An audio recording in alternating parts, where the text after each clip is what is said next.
Alright guys, solving equations with one variable. We talked about this on Wednesday before we left for vacation for Thanksgiving and holidays. So we'll look at it again. So we're solving for x. Alright, so we use our domain. We know x cannot equal 0 because that makes this undefined. X cannot equal 3, that makes this undefined.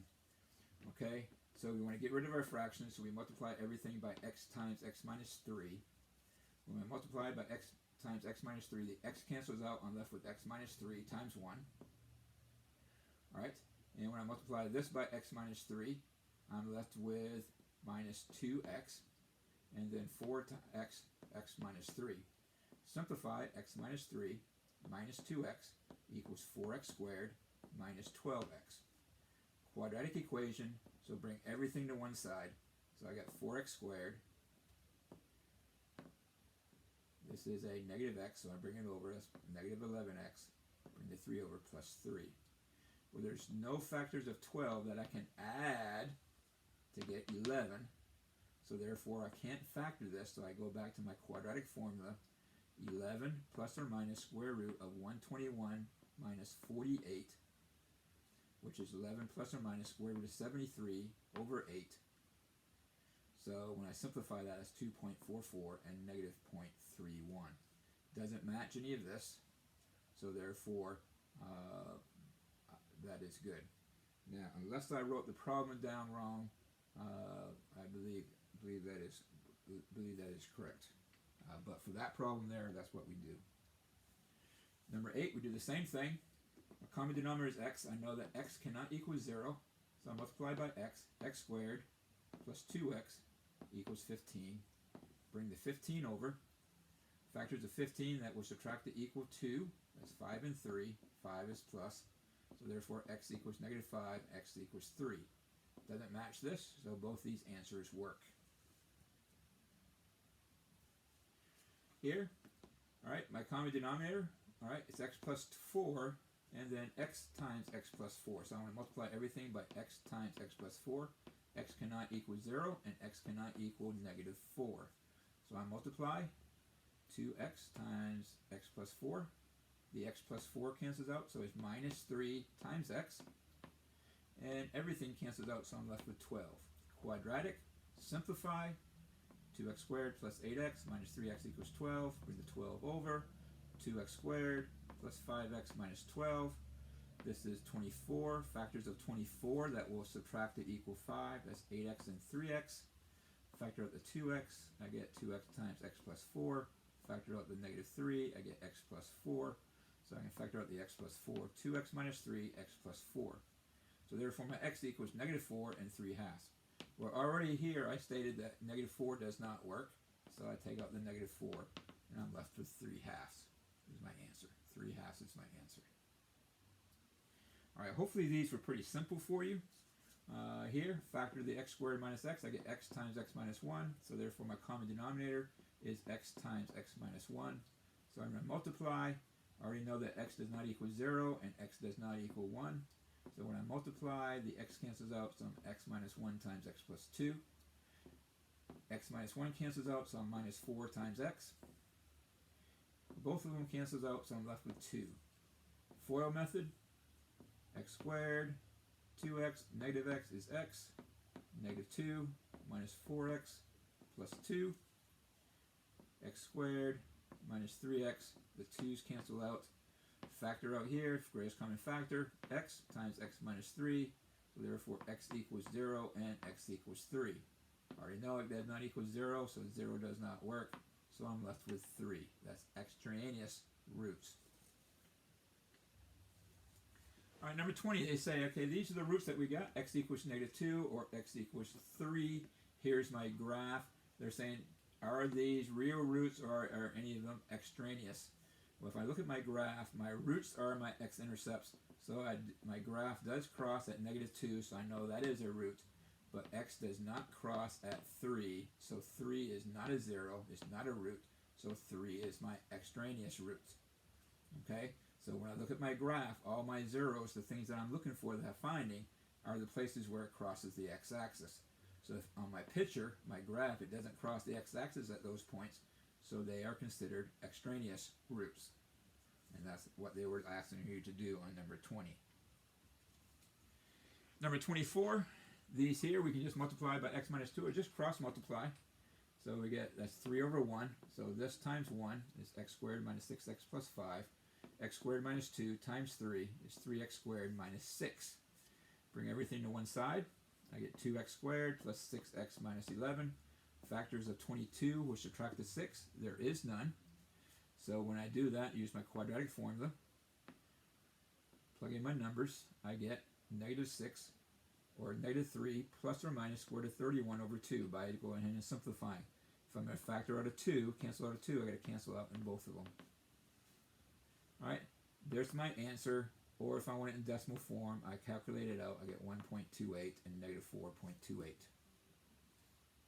Okay, so we're just solving for x. Number 28, 3x over x plus 1. So factor this is x minus 2, x plus 1. So my common denominator, x minus 2, x plus 1. No, x does not equal negative 1, does not equal 2. So when I multiply, I get 3x times x plus 1, 5 times x plus 1, and here's my mistake right here. I knew I did a mistake here.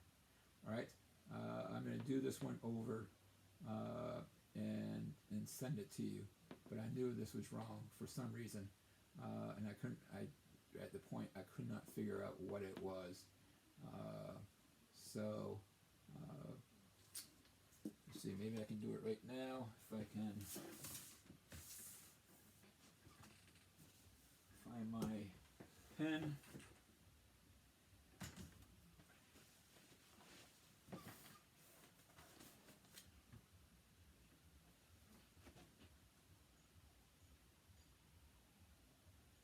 Back to this in just a second.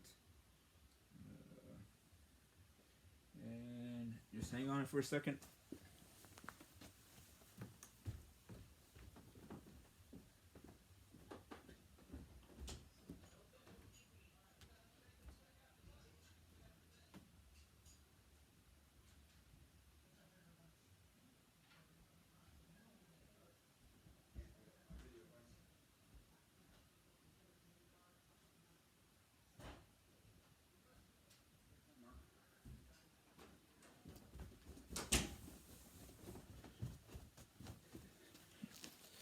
If I can find my stylus.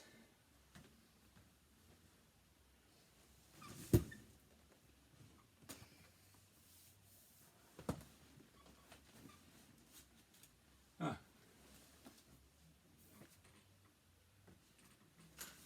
Yep, there it is. Okay, so let me just find that again. That was number 28, I believe.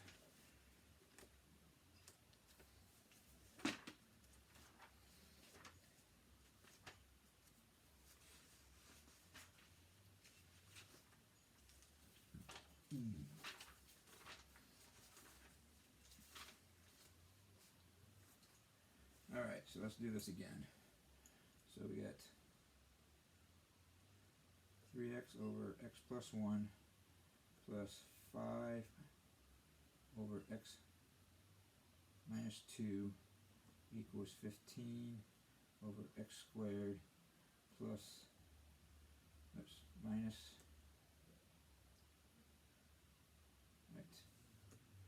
minus x minus 2. So therefore, if I factor this is x minus 2, x plus 1.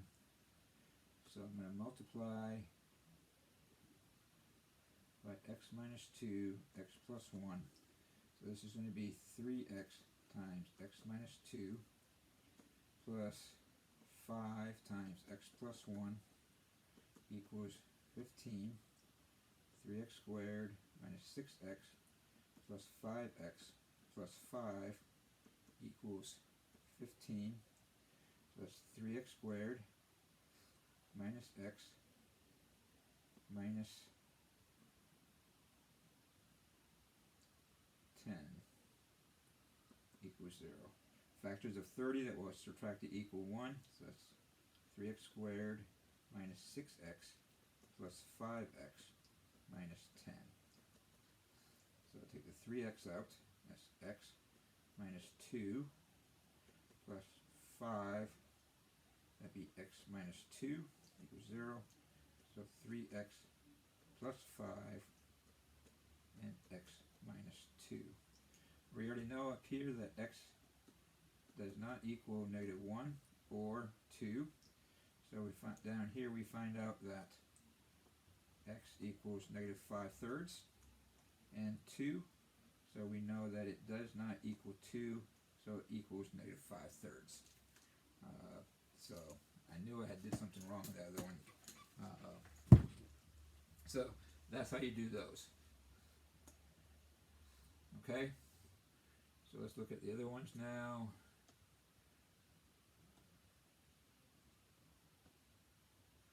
I'll go back here to where am I at here. That's number 4. Goes all the way to number 28. All right, so we want to talk about solving inequalities. All right, this is really not that difficult if you remember your principles. So here we have f of x equals x plus 3, x squared plus 1, x minus 4. So every one of these we're going to make a sign table, and this is what a sign table is. All it is, it has plus and minus signs in my zeros. I find out I have a 0 at negative 3 that has a multiplicity of 1. This has no zeros because this comes out to be an imaginary number, and a 0 of 4 with a multiplicity of 2. Well, what happens at 4? It touches because the multiplicity is 2. What happens at 3? It crosses. So if I put a number bigger than 4 in, this is a plus, this is a plus, and this is a plus. A plus times a plus times a plus is a plus. So I know over here is a plus. Well, what happens at 4? I touch. So this is a plus. Doesn't change. What happens at negative 3? It crosses. So that changes to a negative. So here's my sign chart. Between 4 and infinity is plus, so I'm positive. Between 4 and negative 3, I'm positive. Between negative 3 and negative infinity, I'm negative. So they're asking us for 3 questions. Where is it 0?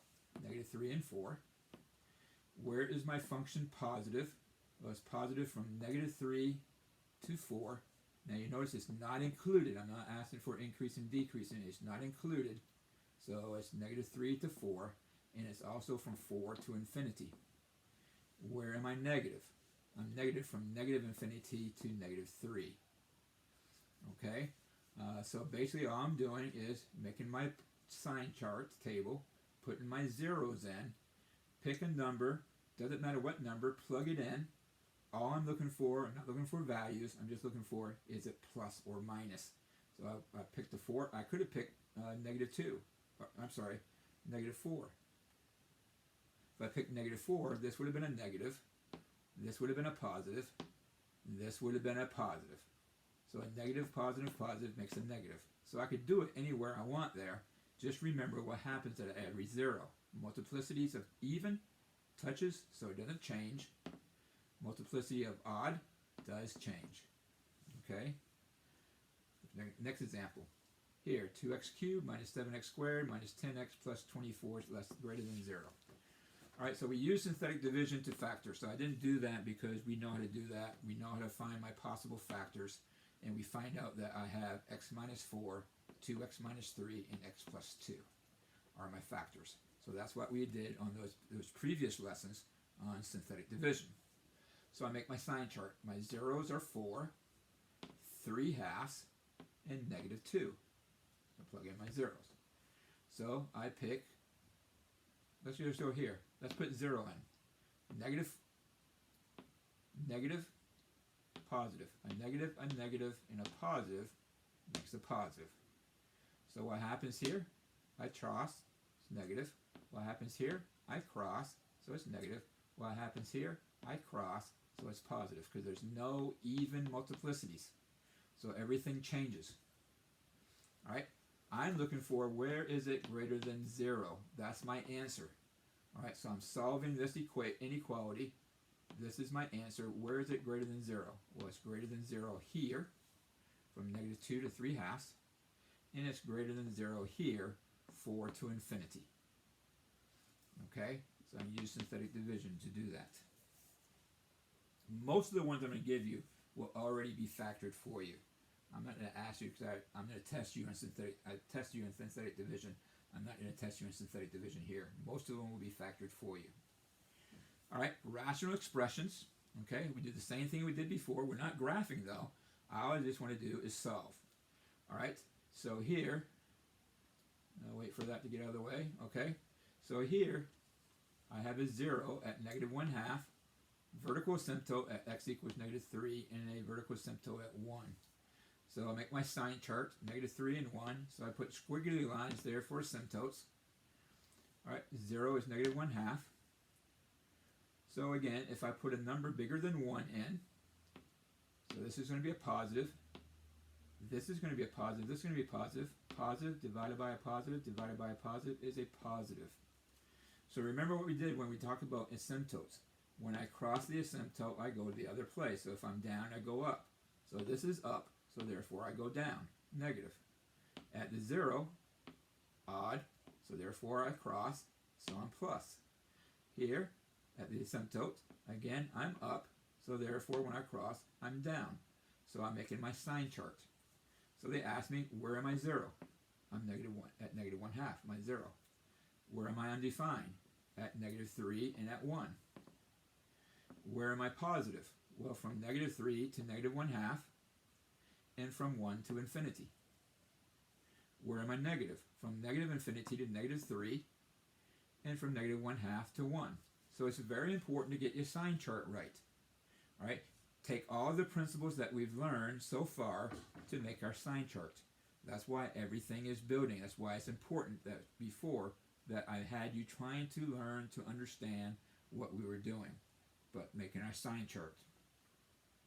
All right? So we do everything the way we have been doing. All right, here. I don't know. It's a plus. All right.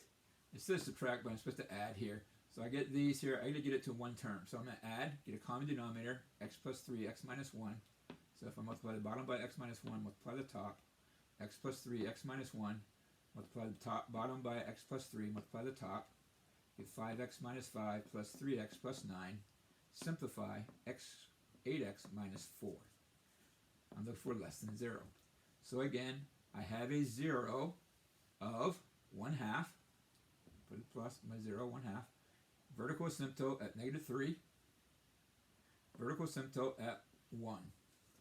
If I put a number bigger than 1, this is positive, this is positive, this is positive. Positive divided by a positive divided by a positive is a positive.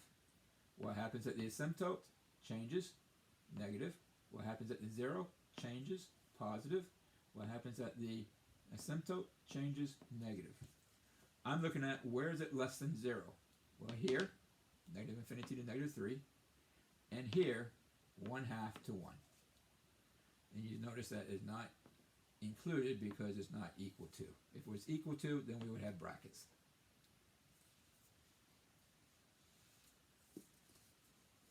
All right, same thing here. All right, x minus 7, 3x plus 1, x plus 4, 0 at 7, -1/3, -4. Put a number greater than 7 in, positive, positive, positive, changes, changes, changes. Where am I 0? -4, -1/3, and 7. This is number 2 in your homework section. Where am I positive? -4 to -1/3, 7 to infinity. Where am I negative? Negative infinity to -4, and -1/3 to 7. Right here. All right. So again, we're making a sign chart every single time. Don't have to graph it. I don't have to put it in my calculator.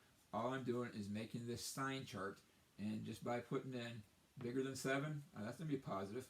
Bigger than 7, this is already going to be positive. Bigger than 7, 7 plus 4, positive and positive is positive. So I can get my answers from that. Number 10, here we just have to factor x squared minus 4x plus 4, perfect square trinomial, x minus 2 squared. Now if you factor it, get x minus 2, put them together. Because we see we have even multiplicity. So I get a 0 at 2, I get a 0 at 7/2. Put a number bigger than 7/2 in. All right? This is going to be a positive. This is going to be a positive. So I'm positive. What happens at the 7/2? Odd multiplicity, so it changes. What happens at the 2? Even multiplicity, so it doesn't change. Here I'm looking for, where am I greater than 0?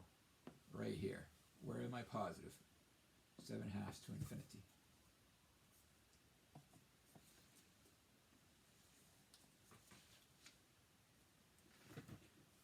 All right, number 22. If we look here, we have no 0 here, and we find out we have no 0 here. If we set this equal to 0, we get a square root of a negative, which is an imaginary number. So I have no zeros, no asymptotes. So whatever I have here is going to be the same. So I just pick any number. Let's pick 0. Put 0 in here, I get 1. If I put 0 in here, I get negative 2. 1 times negative 2 is negative. So everywhere here, I'm negative. So here they say, where is f of x greater than 0? No place. Where is f of x greater than or equal to 0? Nowhere. Where is f of x less than 0? Everywhere, negative infinity to infinity. Where is f of x less than or equal to 0? Everywhere, negative infinity to infinity. All right, this over here is just showing you that, hey, x squared plus 1 equal to 0, I get square root of negative 1, imaginary number. Put this in, square root of negative 2/3, imaginary number. So I just find out if I'm going to be negative or positive and answer the questions. Greater than 0 is positive, positive or 0, negative, negative or 0. Number 26, all right, it's already factored. Asymptote at negative 5, 0 at negative 1, 0 at 7/2. And you notice I just put the numbers in there that I'm dealing with. Large number, positive, positive, positive, so I'm positive. What happens at 7/2? I cross, so I'm negative. What happens at negative 1? I cross, so it's positive. What happens at the asymptote? I cross, so it's negative. Positive, negative, positive, negative. Where am I 0? Negative 1 and 7/2. Where am I undefined? At negative 5. Where am I positive? Negative 5 to negative 1. And 7/2 to infinity. Where am I negative? Negative infinity to negative 5. And negative 1 to 7/2. Right? These problems are really quite enjoyable because it's a pattern to them, and you can figure this out. So here's an interesting one here, number 30, x minus 1 over x minus 4, square root of x plus 2. So I have a 0 at 1. I have an asymptote at x, or at 4. If I notice I have a radical here, so my domain of a radical is x has to be greater than or equal to negative 2. So that means it can't be anything less than negative 2. So at negative 2, I cross all that out. All right, there's nothing here. It's all undefined here. All right, also undefined at negative 2 because this can't be 0. All right, so if I put a large number in, positive, positive, positive, so this is positive. At the asymptote, I cross. At the 0, I cross. So here's my sign chart. Where am I 0? At 1. Where am I undefined? From negative infinity to negative 2. All right, negative 2 is included because negative 2 makes it undefined. And at 4. Now use braces here, not brackets. Braces. Where am I positive? From negative 2 to 1, and from 4 to infinity. And where am I negative? 1 to 4. So radicals, remember, you have a domain, so you can cancel all those out. All right, 35. X squared minus 1 over x squared plus 1. I have zeros at 1 and negative 1. Here, makes it imaginary, so there's no vertical asymptotes. I'm looking for where am I less than or equal to 0. Well, put a large number in, positive over a positive, so it's positive. What happens at 1 is negative, and what happens at negative 1, it switches as positive. So where am I less than or equal to 0? From negative 1 to 1, and you notice it's brackets because I want to include the zeros. Include the zeros. I get the 1 and negative 1 because this is x minus 1, x plus 1. X minus 1, x plus 1. Here's another interesting one, number 44. All right, so I got 3x minus 4 and the square root of 2x minus plus 1. Well, I get a 0, 3x minus 4, which is 4/3. And then I have a radical that the domain is x is greater than or equal to negative 1/2. So that means I cannot be less than negative 1/2. I can be negative 1/2. So I still have that there, if you notice. All right, a large positive number makes this positive, so I'm positive. At the 0 I cross, so I'm negative. So where am I greater than or equal to 0? From 4/3 to infinity. And you notice I include the 4/3. Number 50. Again, I want to subtract these, so I get a common denominator. So it's x minus 1, x plus 2. So it's x minus 1 minus 2 times x plus 2. That's negative 2x minus 4. Simplify, that's negative x minus 5 over this. So I have a 0 at negative 5, vertical asymptote at negative 2, vertical asymptote at 1. All right, if I put a large positive number in here, it's negative over a positive, so it's negative. At the asymptote I cross is plus. At the asymptote I cross is negative. At the 0 I cross is positive. I'm looking at where am I greater than 0? Where am I positive? Negative 2 to 1 and negative infinity to negative 5. And lastly, number 51 has absolute value. Now if we look at the absolute value of x, this was the absolute value of x is. Look what happens at the 0. Alright, I'm still positive on this side and I'm still positive on this side. So I don't cross on the absolute value. So I need to remember that concept. So it touches on absolute value, it doesn't cross. So here I have a 0 at negative 3 and I have a 0 at 1. See, this is absolute value, it doesn't cross. So if I put a large positive number in, positive at 1 is still positive. At negative 3, multiplicity is odd, so that cross. So now it's negative. All right, I'm looking for where I'm greater than or equal to 0. Well, I'm greater than equal to 0 from 3 to infinity because I can include the 0. Negative 3 to infinity, I include the negative 3. If it was just greater than 0, then I would just do negative 3 to negative 3 to 1 and then 1 to infinity. It depends on what it's asking for there. So again, you're just going to make the sign chart and to answer the questions that they're asking you to answer. It should not be too difficult. Most of them should be factored for you already. So these are the problems that I want you to do. So you may have to pause this to write them down. 1, 6, 7, 8, 21, 24, 25, 32, 33, 38, 45, 52, and 54. 1, 2, 3, 4, 5, 6, 7, 8, 9, 10, 11, 12, 13. So find your zeros, make your sign chart, find where it's positive and negative, pick a number, and plug it in to find out. Remember, if the multiplicity is even, it does not cross, it stays the same. If the multiplicity is odd, it changes. Right? If you have an absolute value, it stays the same when it crosses that 0. If you have a radical, you have a large place of undefined. So make sure you cross out everything that it's not allowed to be on your radical. All right. So we'll do some more of these on Monday as well. Again, you do not have to send me a picture of this. Just bring it with you on Monday when you come, and we will go over it in class on Monday. So you don't have to send me a picture of this homework assignment. It is due on Monday. Okay? Hope you have a good weekend. Looking forward to seeing everybody on Monday.